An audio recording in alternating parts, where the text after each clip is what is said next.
Hello, and welcome to Birds in Translation, the web series that presents the poetry of birds complete with all new English translations.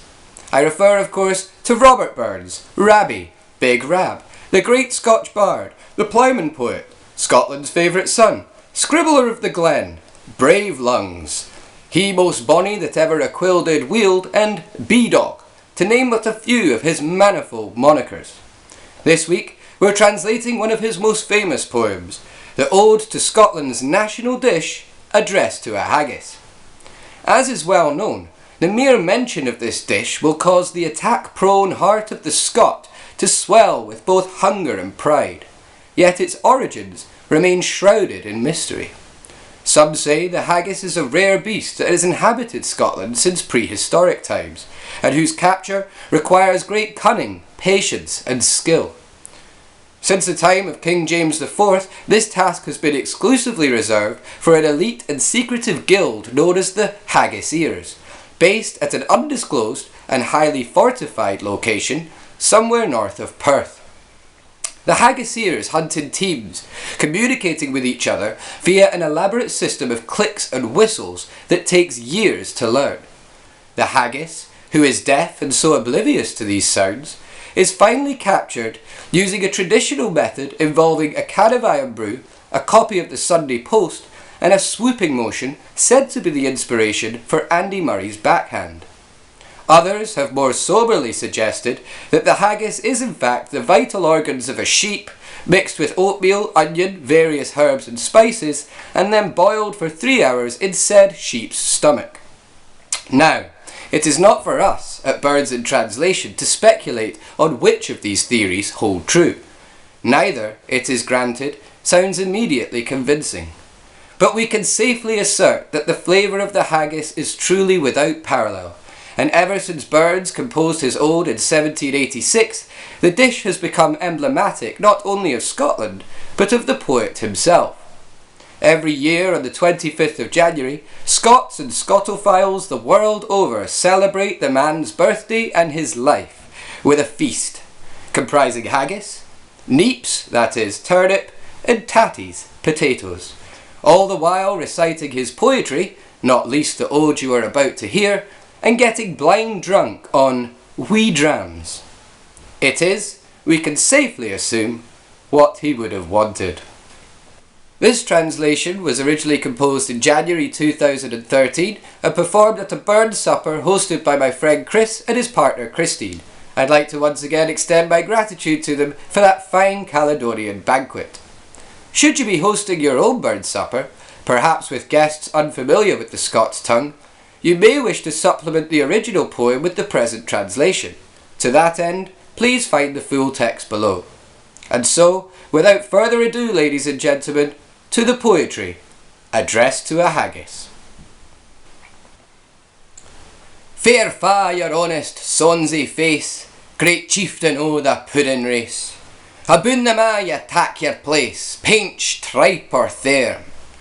Weel are ye wordy o' a grace, as lang's my airm.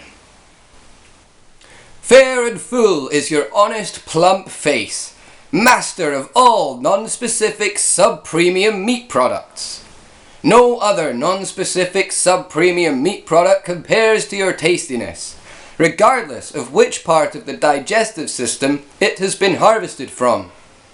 Therefore, you are most worthy of this poem, which is quite ridiculously long, given the subject matter.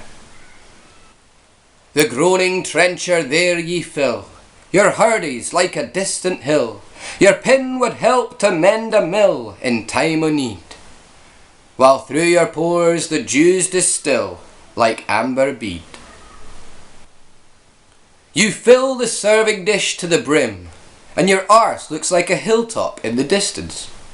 That little wooden stick could be used for major structural repairs, if I were hallucinating and there was nothing else to hand, while unidentifiable liquids ooze about you, resembling the whiskey that I've already drunk half a bottle of. His knife see rustic labour dight, and cut you up with ready sleight, drenching your gushing entrails bright like Odie ditch. And then, oh what a glorious sight, warm reeking, rich.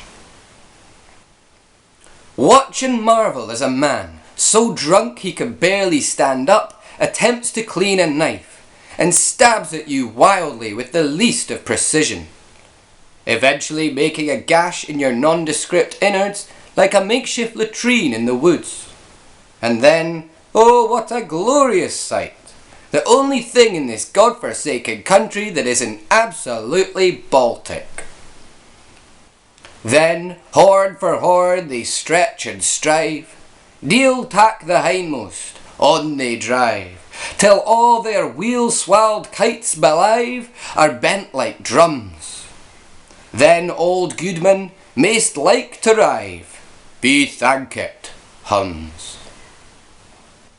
Then, gobful after gobful, they scoff it down, brawl over seconds, and continue scoffing, until all their clinically obese bellies become a gluttonous parody of human flesh.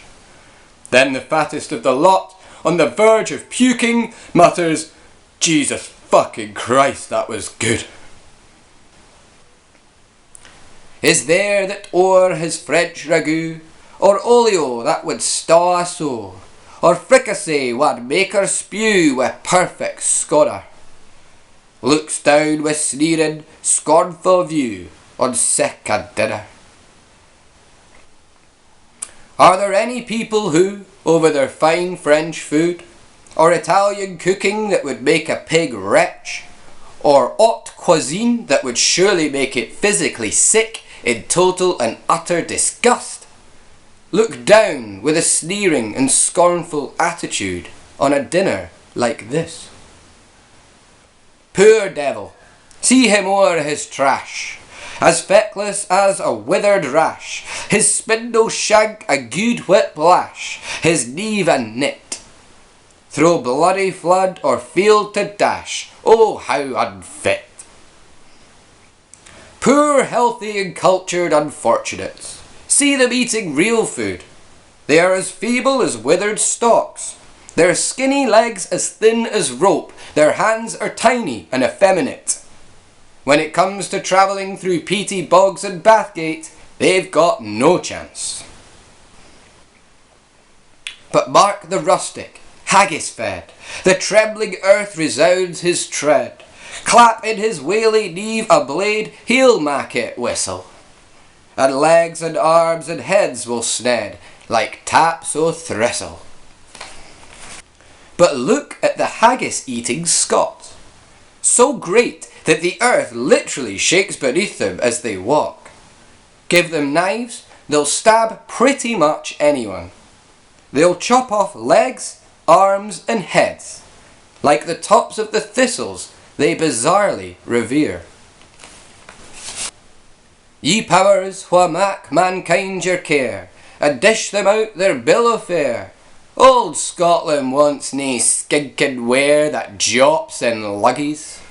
But if ye wish her grateful prayer, gie her a haggis.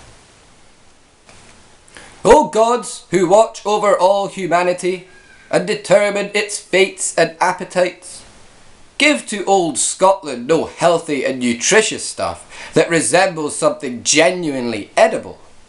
But remember, we are proudly the quote, sick man of Europe, unquote, and give us more haggis. Well, that's all from Birds in Translation this week. I hope you've enjoyed it. Do join us again next week, where we'll be translating that brief but spirited plea for universal fraternity. A man's a man for all that.